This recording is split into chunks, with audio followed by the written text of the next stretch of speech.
sure by now we all saw Naoya Inoue's very impressive performance against Marlon Tapales last night, and now Naoya Inoue is officially a two-time undisputed champion of the world, knocking out Marlon Tapales in the 10th round. I actually gave Inoue every round before the stoppage. There was one or two swing rounds, but overall Inoue was very dominant. Tapales had his moments offensively and definitely came to fight, and I'm pretty sure we could all agree gave a better fight than Stephen Fulton. Even though I think I gave Fulton a round, the round that he did win, neither fighter did much, and the rest of the fight, Fulton just got dominated. He really didn't offer much for Inoue. Tapales actually came to win, really, and landed some nice shots overall, but he got broken down and stopped. But now that Inoue is a two-time undisputed champion, two-weight undisputed champion, and has added another very good fighter to his resume, another fighter to his belt, Naoya Inoue, in my opinion, is pound for pound number one. And this is coming from someone whose favorite fighter is Terence Crawford. I'm a big Terence Crawford fan, always have been, but I've become a bigger fan of him in the last 5 to 6 years. I'm genuinely a huge Terence Crawford fan. And I had Crawford a pound for pound number one after he defeated Errol Spence. And the Spence win, I believe, is the performance of the year, without doubt. And one of the most impressive performances I've seen from a fighter ever. Maybe the most impressive win I've ever seen a fighter have since I've been watching. I'm only 18 years old. But since I've been watching in 2012, I honestly believe Crawford's win against Spence is probably the best performance I've ever seen from a fighter since 2012. And yes, he did have that tremendous performance, but the reason Inoue is higher than Terence Crawford on the pound-for-pound list is both fighters are two-weight undisputed champions, but the only difference is Inoue has won titles in more weight classes. And yes, I know Inoue started very low in weight, and he only had to move up a couple pounds for each weight class, but it doesn't change the fact that he's beaten so many champions. He's unified multiple times. He's beaten so many former, past, or present champions, and has defended his title so many times, and has beaten elite fighters in so many different weight classes. He has to be pound for pound number one, even above Terence Crawford. Now, I will say this.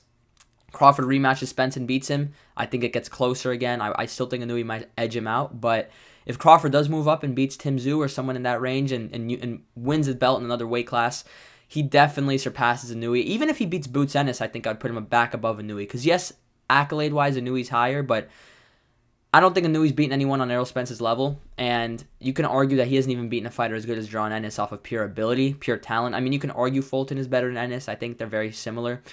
I think Ennis might actually be a slightly better fighter than Fulton. So if Crawford does defeat a Boots Ennis or moves up and beats a Tim Tszyu, and obviously if he beats Canelo, that's not even up for discussion, he's back to being pound-for-pound number one. But Naoya Inoue is the best fighter in boxing right now, pound for pound. Now, I would say this, I don't think he's the most skilled fighter in the sport. I think Crawford is slightly better than him off of pure natural ability. However, Naoya Inoue, I do think, is the best fighter in the sport off of what he's accomplished right now. I mean, he's accomplished some absolutely tremendous feats. He is no doubt, a first ballot Hall of Famer. He has accomplished so much in the sport.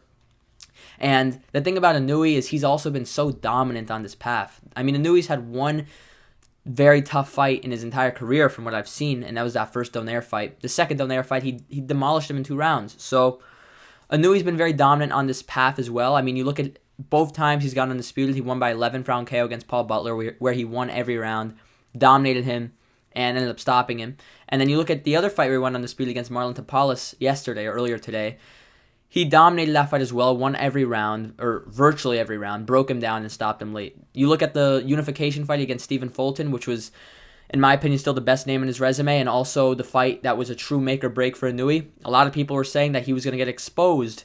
This is the first time Inoue's on world level. Fulton's going to outbox him. He's going to outfight him. He's going to beat him. A lot of people were saying that, and Inoue dominated him. I mean, prior to Crawford Spence, that was one of the best performances I've ever seen as well. I mean, what he did to Stephen Fulton was absolutely tremendous, especially because I thought it would be a very tough fight for Inoue.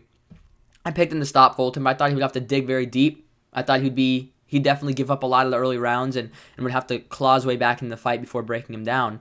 And what ended up happening is Inoue just took control from the first round and was in complete domination the entire way. Naoya Inoue is such a tremendous fighter. You look at all of his biggest tests aside from that first Donaire fight, he's passed the flying colors. In the second Donaire fight, he demolished him, as I mentioned. There's no one at his weight class right now that can beat him. No one at 122 beats Naoya Inoue.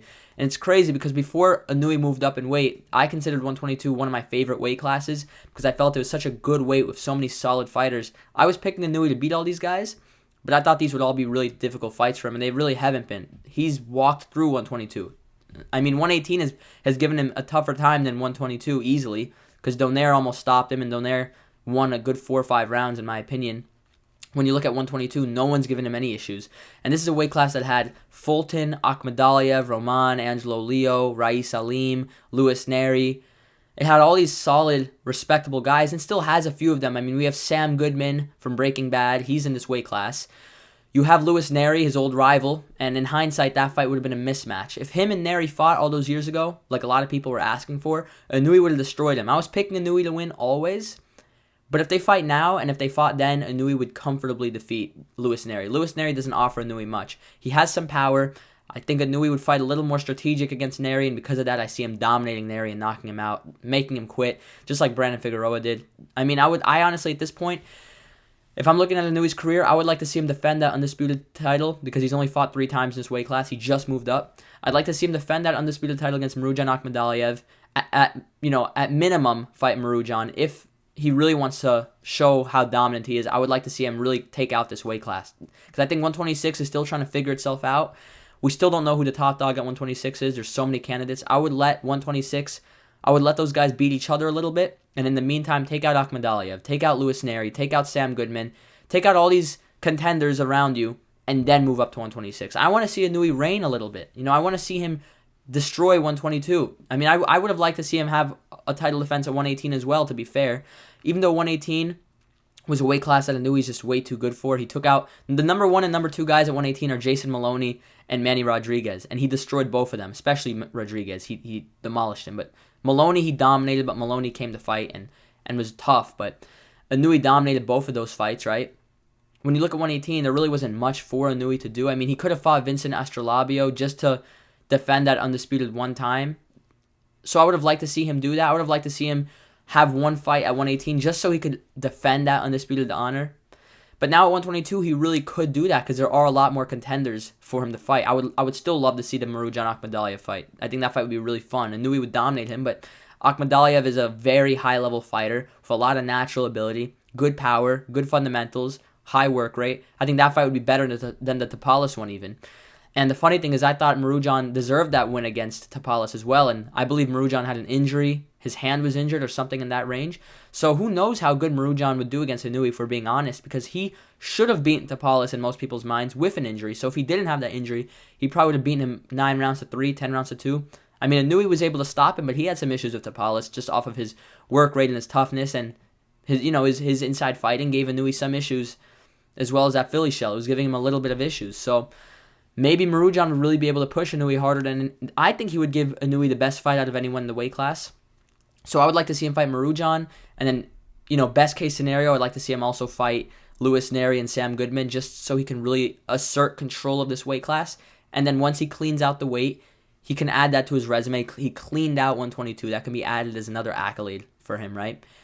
Then he can move up to 126, and then 126 has so many fascinating fights for him as well. I mean, I would love to see him take on Espinoza. I think him versus Espinoza would be bliss. I mean, that fight would be tremendous. The guy who just beat my boy Robeisy Ramirez, he's probably going to rematch Robeisy. I'm not sure how that's going to play out. I either see Espinoza winning more clearly or Robeisy getting revenge. I'm not sure. I hope Robeisy wins. I've interviewed him. I'm a big supporter of him. Him versus Robeisy, I still think is a very fun fight, very fascinating fight. You've got him versus Luis Lopez. That would be a really cool fight as well. I think Luis Lopez doesn't stand much of a chance, but I think he would make it competitive. Brandon Figueroa, I believe, is at 126. That would be a really interesting fight. Shaki Foster's at 130, unfortunately. That would have been a great fight. But there's a lot of fights for Inoue to make. But simply the truth is, right, as in the title suggests, Inoue is just too good for everyone else. He's too good for anyone at 122. No one beats Inoue at 122. No one was even capable of beating him at 118. I mean, a few years ago in 2019, Donaire was, because he almost did. But since then, no one's been able to compete with Inoue. Inoue's dominated everyone. I mean, it's going to get to a point where Inoue is too dominant, and people aren't even going to really want to tune in because it's just going to be a guaranteed beatdown. He's going to have I would say Inoue's the closest thing to Triple G we've had in a very long time. Him and Beterbiev are the closest things we've had to Prime Triple G. I think Inoue's even closer to Prime Triple G because the way that he is just so dominant in these wins as well. I mean, Beterbiev has been dropped before. He's had, very tough fights, like the Alexander Gvozdyk one. The Andy Yard fight was not very easy as well. Even though he dominated it, he got hurt a few times. Inoue's just been very dominant in these wins. He's won arguably every round he's had at 122. At 122, he's fought 2 fights, right, against Stephen Fulton and recently against Tapales. You can argue he didn't lose a single round in either fight, and he became undisputed. He's been so dominant and so tremendous, and Naoya Inoue is, in my opinion, without doubt, pound for pound number 1 right now. There's a little bit of doubt, but not much doubt. I actually made a tweet on Twitter stating my exact pound for pound list. I'm going to find it for you guys right now, just so I could tell you my list in case anyone's curious. So my pound for pound list, I have number 1, Naoya Inoue, number 2, Terence Crawford, number 3, Alexander Usyk, number 4, Canelo Alvarez, number 5, Dimitri Bivol, number 6, Devin Haney, number 7, Juan Francisco Estrada, number 8, Teofimo Lopez, number 9, Kenshiro Taraji, or Kenshiro. That I like calling him Kenshiro because that's what he used to be named on BoxRec. Number 9, Kenshiro, and number 10, Artur Beterbiev. So I have Inoue at 1. I think he has not too strong of a grasp on it. I think Crawford can definitely overtake him again, but right now I have Inoue at number 1. Tell me in the comment section below, what do you think of Inoue's performance? What do you want to see from him next?